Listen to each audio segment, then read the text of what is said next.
Hey guys, so you ready for it? Today's October 25th, 2020, 2:47 p.m. Central Time. I feel like sharing my feelings on this. Is it fair to confirm Amy Coney Barrett as the next Supreme Court Justice 8 days prior to a presidential election, not even a midterm, where senators are also up for election, enough of them to flip the Senate? Okay, so there's actually two situations there. Well, the way I look at it, I'll go into in a second, but I've been listening to the Senate today. Today's Sunday. They had a special session yesterday and today. Basically, McConnell called him in. It was a political situation to try and get rid of all the Democrats' procedural blocking that they had available to them in order to block this, which they didn't, but they could stall it. And that's what they did. So basically, they did it so they couldn't do it during the week, and this could get confirmed faster. So about a couple hours ago, they voted on a cloture motion to end debate, and it passed, obviously. It was 51-48. That means that tomorrow, there's going to be an official final vote on whether or not Amy will become the replacement for Ginsburg on the court. And of course, she will get confirmed. And Murkowski said she's going to actually say yes. She originally said she was going to say no. So that even adds more to the Republican side. No Democrat will vote for her. And Collins said she'll vote no. And that's all political for her race, okay, that she's got going on in Maine. Now, listening to these senators on both sides of the aisle, why they shouldn't be doing this and why they should be are entertaining, obviously. The Democrats say that the people have a right to their voice on whether or not the president changes or the Senate flips this election so that the new president can pick, if Trump doesn't get reelected, can pick their own Supreme Court justice. And that's what Mitch McConnell and the Republicans said in 2016 to Obama when he put up for nomination Merrick Garland, and to replace Scalia. I think that Mitch McConnell and the Republicans should have been honest in 2016. They said that it was a presidential election year and that they didn't even go into it then, but they said it now, that it's been done over a dozen times in past history that this has happened. Not as close to an election, but that during an election year, they have confirmed prior Supreme Court justices. It's when the Senate and the White House share the same party, okay? And that's what their claim is this year, that's why it's justifiable, there's history behind it and all that jazz. Anyone who keeps saying the Lincoln thing, where Lincoln waited till he nominated a Supreme Court justice, and that's what Kamala Harris said during the debate, is actually highly inaccurate. The Senate back then had a different schedule. They were out of session at the time. So Lincoln did not nominate a justice because the Senate wasn't around to confirm. So that's a whole situation there. But back in 2016, the Republicans should have been honest. We are not, and it would have maybe killed some of their careers, I have no idea. We are not going to confirm another Obama-appointed Supreme Court justice because we don't feel like it. We don't like Merrick Garland, whatever the situation was. Whatever, there was a background maybe in Merrick Garland they could have picked and chose to say. But they should have been honest. They shouldn't have said the whole people have a right to their voice. Because the Constitution says that does not have a specific time when a justice can be nominated. You never know when a justice is going to die. Supreme Court is not supposed to be political. Unfortunately, it's become that way a little bit.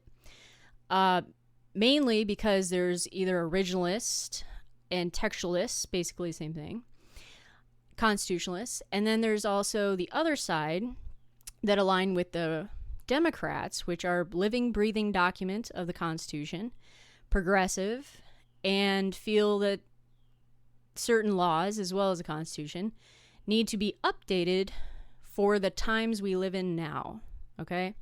So obviously the originalists and constitutionalists go towards the Republicans, the living, breathing progressives go towards the Democrats.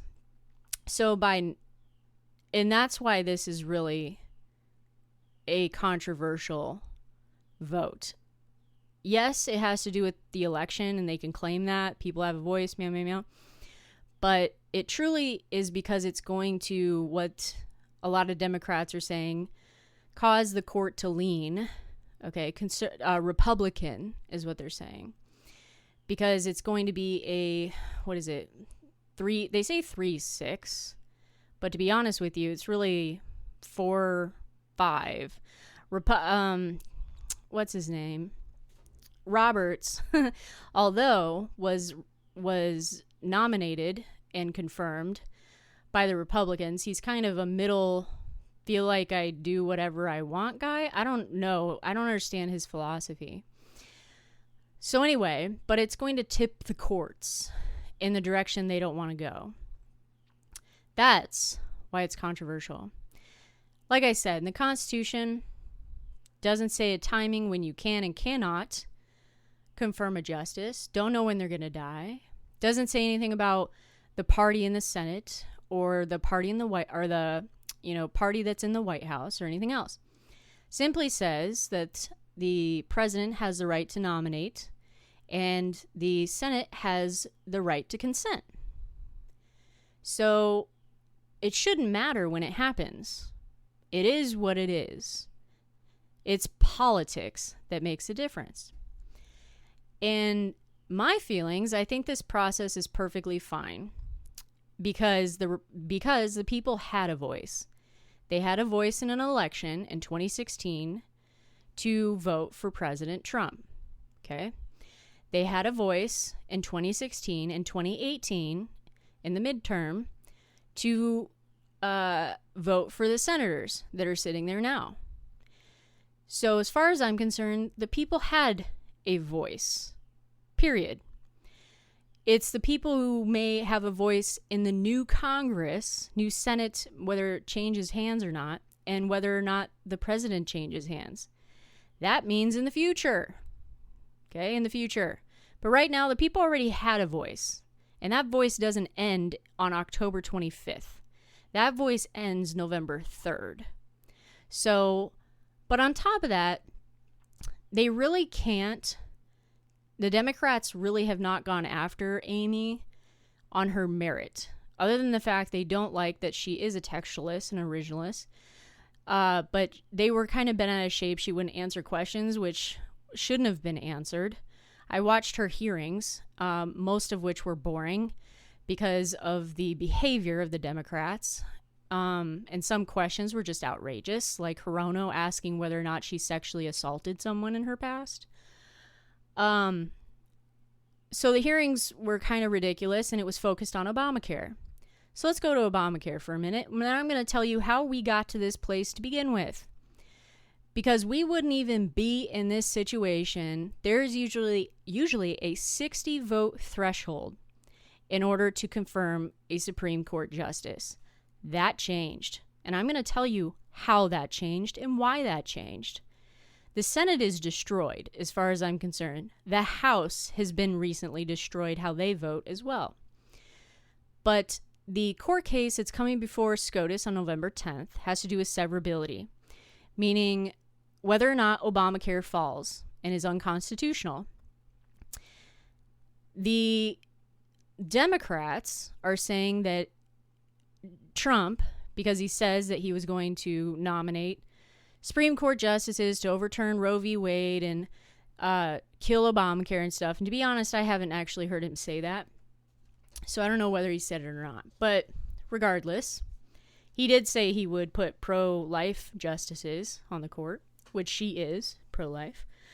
And they feel that Barrett is being put there to kill the Affordable Care Act.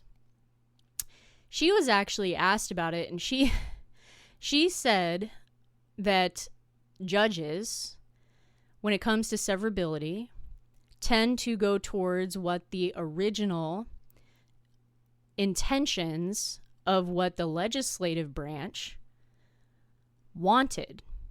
They don't just go towards, well, you know, they don't lean towards the severability. They lean towards legislative and what the original opinion and law was.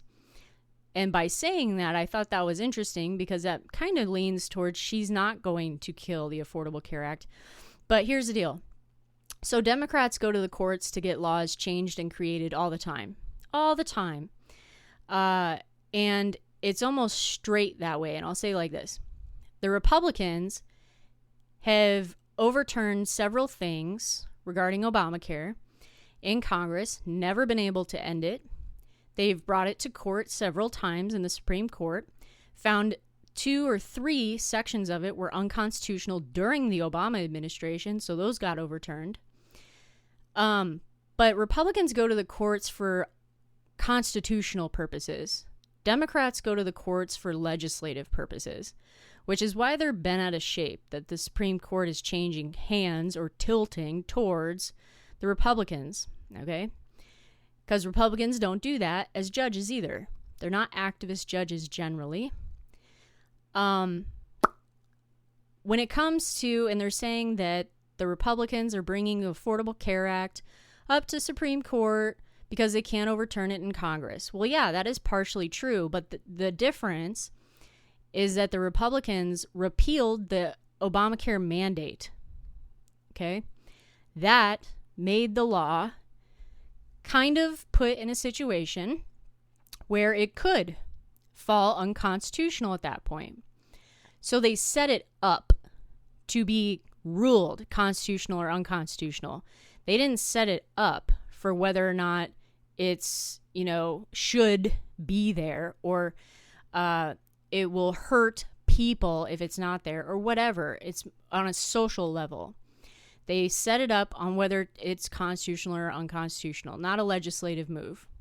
So that's the difference between Republicans in the courts and Democrats in the courts. But here's the deal. This is why we're here today. And then I'll end this video. In 2013, Harry Reid got bent out of shape during the Obama administration when the Republicans were in the minority at the time. Harry Reid was the majority and he was the majority leader. That they were blocking Obama's presidential nominees for the courts, for judges, and filibustering all the time. So nothing was getting confirmed. So finally, in 2013, Harry Reid, backed by Senator Schumer and Sanders and quite a few other ones, Warren, okay, all decided to change the rules of the Senate for the first time ever, saying that presidential nominees could be voted rather than by a majority, which is 60 votes, to a minority, which is 51. Just a, so not a supermajority is what it would be called. So they were able to confirm Obama's nominees, bypassing the Republicans, so they could not filibuster any more of Obama's nominees, period, not even just to the court, except they left in place the 60 threshold for SCOTUS votes. Well, in 2017, Mitch McConnell, because they knew, obviously because it was a new Congress at the time, they didn't have the votes, especially under a Trump administration. It'd be funny to have not changed it. They didn't have the votes because they didn't have a supermajority in the Senate. They didn't have 60 Republicans. That they would never be able to confirm any Supreme Court justice under a Trump administration of all things. And they had an opening under Scalia that needed to be filled.